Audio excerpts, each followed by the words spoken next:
자, 안녕하세요. 하이베타 투자 TV입니다. 어제 스페이스X 상장이 되었죠. 주가라는 게 뭐 미래가 되면 뭐 어떻게 갈지는 아무도 모르지 않습니까? 그런데도 어제 시작을 하니 역시 우리가 예상대로 주가에 펌핑이 있었습니다. 대략 한 20% 정도의 펌핑이 있었습니다. 이게 제가 저번에 한번 말씀을 드렸고요. 베팅 한번 해보고 싶다. 내 운을 시험해보고 싶다. 이러면 한번 해보셔도 좋을 것 같긴 해요. 뭐 근데 전재산 넣지 마시고 마진 넣지 마시고 B2 넣지 마시고 이렇게 하면, 근데 저는 사실 반대긴 합니다. 물론 저는 하지 않을 생각이긴 하고요. 제가 뭐 IPO 주식에 대해서 뭐 기억이 안 좋거나 이런 건 아닌데요. 사실 뭐 지금 살 단계는 아니라고 저는 생각은 하거든요.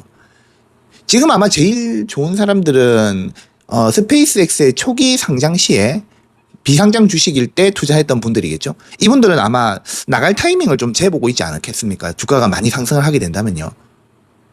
보통 이제 비상장 하셨던 분들이 이때 제일 돈을 많이 버신다 하더라고요. 제가 IPO 주식을 처음 해봤던 게 뭐였냐면요. 우버라는 주식이었거든요. 제가 원래 IPO 주식엔 별 관심이 없다가 이게 아마 2019년에 상장을 했나? 제가 상장했을 때 그날 바로 샀습니다. 근데 웃긴 게 그날 오르지도 않았어요. 그냥 내려 박았습니다. 상장가가 한 $50 정도 했었는데요. 이게 상장을 하자 말자 내려 꽂았거든요. 그리고 아래 구간에서 대단히 비빌대다가 그 S&P 500이 이제 그 S&P 500이 들어가고 나서 주식이 대상승을 했습니다. 저는 그때 나왔거든요. 대충 보유기간이 한 3년 좀 됐나 싶기도 하거든요. 금액이 많지도 않았어요. 제가 대충은 한 2배, 3배 정도, 2배 정도 수익을 내고 나왔던 걸로 알고 있거든요. 이제 뭐 금액이 그리 크지가 않으니까 뭐 따로 공개하긴 좀 뭐해서요. 그리고 팔아놔 놓으니까 뭐 찾기도 뭐하고 해서 그냥 공개는 좀 안 했고요. 지금은 제가 갖고 있지도 않습니다. 근데 제가 이제 투자했던 게요, 이제 이유가 진짜 확실했거든요. 제가 이제 그 당시에도 뭐 지금도 그렇지만 이거 FSD하고 무인 자율주행 자동차가 차량 공유 사업이랑 연결이 되면요, 참 찰떡궁합이지 않습니까? 우버는요, 그 우버 기사가 있죠. 그래서 승차 공유를 해서 뭐 수수료나 수익을 그 드라이버랑 나눠 가지는 게 수익 모델입니다. 근데 뭐 일종의 그 택시 기사이죠. 택시 기사, 그죠? 근데 일반인이 가까운 곳에 연결해서 뭐 한다, 뭐 그런 이야기죠. 그죠? 우버가 당시에 자율주행을 개발하고 있었습니다. 근데 사실 진짜 난항이었거든요. 우버가 보행자 사망 사고도 있었거든요. 이걸로 있잖아요. 진짜 타격도 많이 받았습니다. 2020년에 이 자율주행 이게 이제 너무 적자가 심하니까 이제 사업 매각을 했습니다. 근데 저는 사실 이때 팔마음을 먹었습니다. 사실 저는 자율주행에 대해서 우버가 어떻게 할 거냐에 따라서 투자를 했던 투자자니까요. 그래서 팔 생각을 했거든요. 근데 이제 주가가 그닥 좋지가 못해서요. 그냥 뭐 액수도 크지도 않고 해서 그냥 가지고 있었거든요. 근데 어째 보다 보니 S&P에 합류를 하네요. S&P 500에. 그래서 제가 뜻하지 않게 상승을 하더라고요. 솔직히 그래서 팔았습니다. 저는 우버가 자율주행 개발에 있어서 의미가 있다고 봤거든요. 근데 그 당시에도 자율주행이 뭐 데이터가 중요하다, 뭐 이렇게 오만 말 다 나오던 시기였거든요. 근데 우버 드라이버가 전 세계적으로 좀 깔려있지 않습니까? 그래서 그 드라이버들의 이동 동선이나 뭐 운전법이나 이런 부분을 코딩하고 엮으면 되지 않겠는가라고 이제 치기 어린 생각을 해봤죠, 그냥. 이때는 이제 인공지능이다 뭐 이런 생각을 제가 하지는 못했고요. 그냥 코딩에 대한 생각이 좀 많았습니다. 그러니까 이런 걸 코딩으로 엮으면 되겠다. 그래도 우버는 데이터가 많지 않냐. 근데 사실 지금 생각해 보니까요, 이것도 좀 말도 안 된 게, 우버 드라이버가 차량이 자기 소유지 않습니까? 근데 거기에 무슨 시스템을 달면 비용이 얼마나 늘어나겠습니까? 그죠? 그럼 또 개인정보는 또 어떻게 되는 거예요? 그 다음에 그 정보를 취합할 어떤 데이터 센터도 없죠, 우버는요. 그리고 가장 중요한 뭐 코딩 인력이나 연산을 수행할 컴퓨팅 능력 같은 것도 우버에겐 턱없이 부족했습니다. 뭐 칩도 제대로 된 칩이 없는데요, 뭐. 그리고 제일 문제가 뭐냐면요, 우버가 어떤 식으로 했냐면 라이다 시스템을 채택을 했습니다. 그래서 데이터를 수집했거든요. 근데 결국은 어떻게 됐냐, 데이터 확보가 가능한 그런 크루들이 많았어요, 되게. 근데 그들 차량이 문제였던 겁니다. 차량은 가솔린 차량인 거야. 컴퓨터를 활용할 수가 없는 가솔린 차량인 거예요. 또 차량의 연식도 있잖아요. 굉장히 오래된 차량도 많죠. 미국은 그렇잖아요. 그러니까 결국은요, 차량을 생산해서 고객들에게 주지 않으면 데이터를 만들 수도 없고요. 데이터를 활용할 수도 없다 이거죠. 그러니까 결국 차량을 생산할 수 있는, 전기차를 생산할 수 있는 회사만이 가능한 거예요. 그러니까 테슬라가 새삼 대단해 보이는 거죠. 자, 근데 제가 우버 얘기를 꺼낸 이야기가요. 왜 그러냐면, 이 스페이스 X의 주가에 대한 이야기를 하려고 했거든요. 근데 이야기가 좀 샜네요. 자, 용서해 주시고요. 자, 우버도요, 새로 상장 시에 제가 지금 보여드리는 이 그래프와 완전 같지는 않지만 비슷한 시기를 겪었습니다. 저는 경험을 해봐서 대충 아니까요. 제가 영상을 요걸 띄우고 차근차근 좀 설명을 드려볼게요. 이게 제가 유튜브 돌아다니다가 본 자료인데요. 진짜 무릎을 탁 쳤거든요. 아, 맞다. 이렇게 돌아갔었지. 라는 생각이 들더라고요. 이거 그래프를 보시면요. 영어로 되어 있는 부분에 대해서 제가 설명을 좀 드리겠습니다. 플러셔블 패스라고 해서요. not purposely. 이 의미가 무슨 뜻이냐면, 이게 이제 충분히 일어날 법한 시나리오일 뿐이다. 예언이 아니다. 요 얘기거든요. 하나의 가설로서 참고만 하라는 주의 문구입니다. 이제 처음에 상장 직후에 과열하고 폭락이 있을 수 있죠. 그죠? IPO 펍. 지금 어제 테슬라 주식이 IPO 펍이 됐습니다. 사람들의 관심이 상당히 쏠렸죠. 이 주가가 단기적으로 급등을 하는 현상입니다. 우버는 이거 자체도 없었죠. 사실 상장 직후에 이거 꼬라박는 경우도 많아요, 되게. 그래서 이 자료가 그 정확한 것도 아닙니다. 근데 스페이스X는 관심을 많이 받는 기업 아닙니까? 상장 직후에 폭등이 있을 수도 있습니다. 근데 저는 이제 좀 회의적인 부분도 있어요. 적자 기업이고요. S&P에서 거절한 기업이요. 135달러에서요. 190달러까지 갈 수도 있다? 이거에 좀 회의적인 마음이었거든요. 근데 진짜 올라가네요. 참 법칙이 딱 맞죠, 그죠? 자, 두 번째 보시면요. 저기 위에 리테일인이라고 적혀 있죠. 자, 요 단계에서는요. 개인 투자자가 진입을 합니다. 이 주가가 진짜 무섭게 오르잖아요. 개인 투자자들이요. 뒤늦게 몰려들어서 매수를 하는 구간입니다. 근데 지금 벌써 냄새 좀 맡았을걸요. 우리가 이제 일명 개미라고 하면 올라야 붙습니다. 리테일 투자자는요. 가격이 올라서 고점일 때 몰려드는 경향이 있거든요. 근데 이제 어떻게 보면 세력들이 가장 원하죠. 초기 투자자들이 이때 가장 팔고 싶어서 날릴 것 같습니다. 이 스페이스X가요. 락업 물량이요. 일정 시간 지난 후에 풀리는 게 아니라 이게 사람이나 기관마다 다르다고 하더라고요. 이 락업이 해제되는 게. 근데 이제 가격 상승을 아마 좀 누르지 않겠습니까? 이럴 때, 그죠? 하이프 on 윈드. 이게 이제 기대감 소멸이거든요. 당연히 이런 일이 다 생기죠. 그죠? 그 다음에 마이너스 50%. 이게 상장 초기 가격 기준으로요. 반토막 수준까지요. 가격이 폭락할 수 있다는 예측입니다. 우버도요. 상장을 하고요. 그 이후로 이런 과정을 거쳤습니다. 이게 참 재미없는 기간이죠. 이 회사를 좋아했다면요. 계속 살 것이고요. 여러분도 한번 생각해 보세요. 반토막이 났다면요. S&P 500 편입 시에 굉장한 수익이 났겠죠. 더군다나 이 회사가 자율주행을 완성한 것도 아니지 않습니까? 자, 근데 투자는 이렇게 하는 겁니다. 별거 아닌 회사 같아 보여도요. 좋은 회사는 결국 오르거든요. 우버가 흑자 전환을 했으니까요. 그죠? 실제로 우버 주식이요. 굉장히 많이 떨어졌었긴 했었습니다.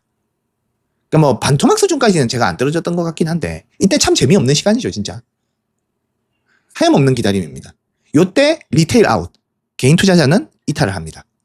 이제 폭락이 너무 심하니까 손실을 못 견디는 거죠. 이게 근데 자주 있는 일이지 않습니까? 이게 스케미의 그런 슬픈 자화상입니다. 자, 이제 긴 하락 행보 기간입니다. 정말 침체가 깁니다. 1년에서 4년 정도. 이거 그냥 정한 겁니다. 더 길어질 수도 있어요. 회사가 정체가 되면요. 더 길어집니다.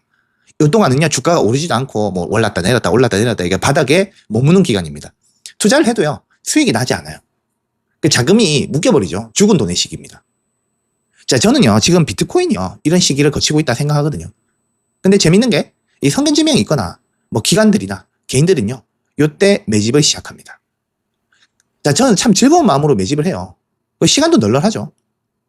자, 물론 기약은 없습니다. 자, 이 기다림의 근거를 마련하기 위해서 우리에게 필요한 건 뭘까요? 이때야말로 바로 이 기업이 무엇을 하는지라는 것에 대한 생각이죠. 이른바 인지조화라는 겁니다. 자, 엔트리. 자, 진입 매수 타이밍인 거죠. 자, 커프이 완전 빠지고 가격이 안정된 이 시점이요. 장기 투자를 위한 가장 좋은 매수 기회입니다. 자, 여러분, 이 시점이요. 우리가 과연 알 수 있을까요? 엔트리 엔트리 시기를 우리가 알 수 있을까요? 근데 기간도 모르고요. 고래도 모릅니다. 그래서 엔트리라고 해놓고 물음표를 넣었죠. 자, 그 이유는요. 이 지점이 진입 시점일까? 아니면 더한 기다림이 있을까? 뭐 이런 거죠. 그죠? 제가 테슬라 예를 한번 들어볼게요. 테슬라도 저도 뭐 오래 투자를 하니까 스페이스X도 일론 머스크의 기업 아닙니까? 그러니까 뭐 그의 성향대로 테슬라가 갔던 대로 주가가 가지 않을까라는 상상도 해봤습니다. 테슬라가 지금 이 그래프하고 딱 비슷한 시기를 거치고 있죠. 이게 IPO는 아니지만 2020년대 초하고요. 2021년도에 테슬라 주가에 펌핑이 있었습니다. 다 기억하시죠? 이때 PER이요. 진짜 1000까지 올라갔습니다. 자, 다 기억하시죠? 그죠? 그리고 대폭락을 했습니다. 얼마까지 내려갔냐? 400달러 중반까지 갔다가요. 후반이었나? 하여튼 그 정도까지 갔다가 150달러가 되기도 했고요. 진짜 200달러대에서 진짜 행보도 계속했고요. 테슬라 주가가 언제 본격적으로 올랐냐면요. 작년 9월달 돼서야 어느 정도 회복했습니다. 그러니까 진짜 4년이라는 엄청난 기다림으로 400달러대에 다다릅니다. 자, 이 그래프하고 진짜 소름 돋게 똑같죠? 자, 근데 여러분, 지금 테슬라 주가가 엔트리라고 자신있게 얘기할 수 있습니까? 아마 쉽지 않으실걸요. 이 시기가 엔트리인지 아니면 그냥 데드머니인 건지 모를걸요. 주식이란 게 그런 겁니다. 이렇게 만약에 시기를 잡고 들어오시는 거면요. 굉장히 물릴 수도 있고요. 굉장히 알 수 없는 구간으로 가는 거예요. 이걸 예측하지는 마시라. 그 얘기를 하는 거죠. 왜냐하면 어차피 예측이 안 되는 거니까. 자, 본격적인 대세 상승기가 보이죠. 컴백시티라고요. 볼록성인데요. 이제 횡보 끝나고 이제 기하급수적으로 꺾고 올라가는 겁니다. 요때 이제 도파민이 뿜뿜 터지죠. 저는요, 제 내내 망상이지만요. 테슬라가 이제 좀 있으면 이 지점에 올 거다 생각을 해요. 비트코인 아직 데드머니지만요. 비트코인 더 떨어질 수 있는 거죠. 어차피 저는 적립식으로 모아갈 거니까 무슨 의미가 있겠나 싶기도 합니다. 자, 그 다음 단어, institutions. 기관 투자자입니다. 당연히 개인 투자자가 지쳐서 떠나면 바닥 구간에서요. 기관 투자자들이 본격적으로 유입이 됩니다. 그러니까 주가를 더 강하게 밀어 올립니다. 올리는 건 기관들이 올리는 거죠. 개인들은요, 모여봤자 주가를 그렇게 많이 올리지는 못합니다. 이게 이제 재밌는 예가 엔비디아거든요. 기관들이 패닉 바잉 하듯이 샀지 않습니까? 그 다음에 리얼 무브. 진짜 상승을 얘기합니다. 이게 상장 직후에 이 반짝 급등이 있었지 않습니까? 이게 단순한 거품이었습니다. 근데 이 구간부터는요, 기업의 본질적인 성장에 기반한 진짜 대세 상승장이 시작이 됩니다. 테슬라 라이크, 패스트. 무슨 뜻이냐면, 테슬라처럼, 그러니까 이분도, 이 그래프를 만든 사람도 테슬라를 생각하면서 만든 거죠. 그죠? 과거 일론 머스크의 이제 기업이 보여줬던 이런 주가 상승세랑 비슷할 거다. 아니면 더 가파르게 오를 수도 있겠다. 이런 생각도 하시는 거죠. 자, 여기까지 해서 그래프 한번 설명해 봤습니다. 근데 이제 초기 떡상은 분명히 일단 있죠. 그죠? 20%가 떡상했다는 거는 분명히 좀 더 오를 수도 있겠다. 이렇게 생각도 듭니다. 근데 이제 저는 뭐에 주목을 하고 있냐면요. 데드머니에 주목을 하고 있습니다. 저는 항상 데드머니에 투자를 해야 된다 생각하는 사람이거든요. 그러면 보통 데드머니가 올 거면 스페이스X는 어떤 일이 있을까 한번 상상을 해봤습니다. 근데 이게 데드머니가 올 거면요. 좀 안 좋은 악재들이 나와야 될 거 아닙니까? 근데 저는 사실 스페이스X를 좋게 보거든요. 근데 제가 악재 얘기를 막 하면 되게 스페이스X를 나쁘게 보고 있을까봐 사람들이 막 그렇게 보실 수도 있을 것 같은데 그걸 전혀 그렇지 않고요. 어쨌거나 우주 산업이라는 게 금방 완성이 될 그런 산업이 아니지 않습니까? 그죠? 그러니까 기나긴 침체기는 분명히 올 거다. 성장통을 겪게 될 거다. 저는 첫 번째로는요. 일단 우주 산업의 본질적 리스크입니다. 그러니까 모르니까 생기는 일이죠. 우주 산업은요. 정말 아무도 모르지 않습니까? 우주 학자들도요. 뭐 여태까지 비행기를 어마무지하게 많이 띄운 것도 아니고요. 예를 들면 뭐 스페이스 스타쉽이 뭐 연쇄 폭발할 수도 있잖아요. 그다음에 아마 뭐 화성이나 달 착륙을 위한 핵심 우주선인 뭐 스타쉽이요. 뭐 궤도 비행이나 착륙 과정에서 뭐 폭발을 할 수도 있겠죠. 그죠? 아니면 기술 결함으로 뭐 스케줄이 밀리잖아요. 근데 이게 밀리면요. 진짜 몇 개월 단위로 밀립니다. 그때는 주가가 굉장히 많이 떨어질 것 같아요. 이게 아마 머스크도 예측이 안 되지 않을까. 그 다음에 연속적인 뭐 발사 실패, 뭐 펠컨 9 같은 거요. 뭐 결함으로요. 연쇄 발사 실패를 겪기도 했죠. 그죠? 또 이로 인해서 정부에서 태클이 들어올 수도 있죠. 위성 발사 스케줄이 전면 중단된다. 이러면 직격탄을 맞습니다. 정말 불확실성이 많죠. 그죠? 그 다음에 스트라이크 사업은 어떻게 생각하십니까? 이게 지금 캐시카우 아닙니까? 스페이스X의 캐시카우인데요. 뭐 예를 들면 가입자 수가 증가세가 둔화된다든지 뭐 포화 상태에 이른다든지 인프라가 늦게 깔린다든지 이러면 성장성이 끝났다 이렇게 생각할 수도 있겠죠. 또 그다음에 스타링크 위성을 이제 궤도에 올려야 되는데 교체 주기를 못 맞춰서 뭐 유지 비용만 천문학적으로 들어가면 문제가 있겠죠, 그죠? 또 그다음에 또 지상망도요 계속 발전을 하지 않습니까? 뭐 6G 이런 게 생기면은 단가 경쟁을 할 수도 있겠죠. 수익성이 악화될 수도 있지 않습니까? 이런 문제도 있을 수 있다는 거죠. 그다음에 이제 또 정부랑 같이 일을 많이 하지 않습니까? 근데 이제 정부 정책 변화가 악재로 되는 거죠. 지금은 이제 뭐 자기가 민 공화당 정부인데요. 또 민주당 정부가 이 뭐 아르테미스 프로젝트 이런 걸 예를 들어서 안 좋게 볼 수도 있겠죠, 그죠? 그러면 어떻게 될까요?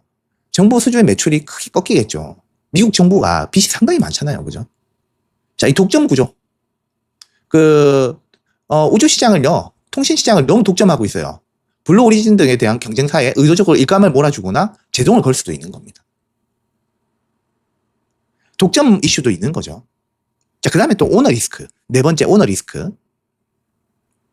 근데 이제 이게 오너 리스크가요, 경영진 행보 문제인데요. 사실 다른 경영진은 뭐 문제가 안 되더라도 일론 머스크는 또 가만히 있는 성격이 아니지 않습니까? 예를 들어서 뭐 일론 머스크가 하는 일이 한두 개도 아니고 테슬라나 XAI나 뉴럴링크 뭐 이런 경영에 치중할 수도 있지 않습니까? 아니면 정치적 발언을 한다든지 기업 이미지에 타격을 줄 수 있는 그런, 옛날에도 그런 적이 있죠. 근데 요새는요 좀 많이 줄었습니다. 이런 돌출 행동이 거의 없더라고요. 근데 이게 사람이 이제 근원적으로 잘 안 변하지 않습니까? 그게 좀 이런 부분도 좀 걱정이긴 한데 뭐 옛날보다는 좀 걱정을 덜 합니다.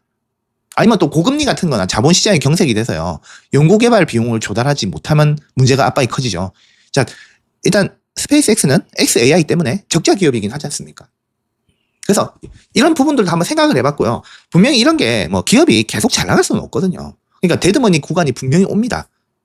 그래서 저같이, 아니면 뭐 우리 이 영상을 보고 계시는 여러분들 뭐 스페이스X를 좋게 생각하신다면 이런 기간을 한번 노려보자. 저는 이 기간에요, 뭐 영상을 따로 만들어서 제가 투자를 할 거다 이러면 말씀을 한번 드려보고자 합니다. 뭐 이 기간이 언제 올지 모르지만요, 보통은 이제 좀 이런 뽐이 빠지는 게 한 3, 4개월 이렇게 걸리긴 하더라고요. 뭐 스노우플레이크 이런 주식도 그랬던 것 같기도 하고. 네. 근데 이제 그거 아무도 알 수 없습니다, 이런 거. 그러니까 이걸 예측해서는 저는 안 들어가시는 게 좋겠다, 이런 생각도 좀 있기는 합니다. 자, 여기까지 해서요 제가 이제 준비한 내용이었는데요. 좀 포모 느끼지 않으셨으면 좋겠습니다. 저는 이게 포모가요, 이 주식 투자의 가장 안 좋은 습관이거든요. 이렇게 생각하시면 편해요. 언제든 내가 살아있기만 하면 기회는 있어요. 근데 내가 죽어버리면 기회가 없잖아요. 내가 돈이 없어져 버리면 기회가 없지 않습니까? 찬찬히 한번 기다려 보시는 것도 괜찮습니다. 아니면 꼭 뛰어들고 싶다면 아까 위에서 말씀드렸듯이 무리하지 않고 그렇게 뛰어들었으면 좋겠습니다. 자, 여기까지 해서 이상 하이베타 투자 TV였습니다. 다음 시간에도요 영상 잘 만들어서 찾아뵙도록 하겠습니다. 고맙습니다.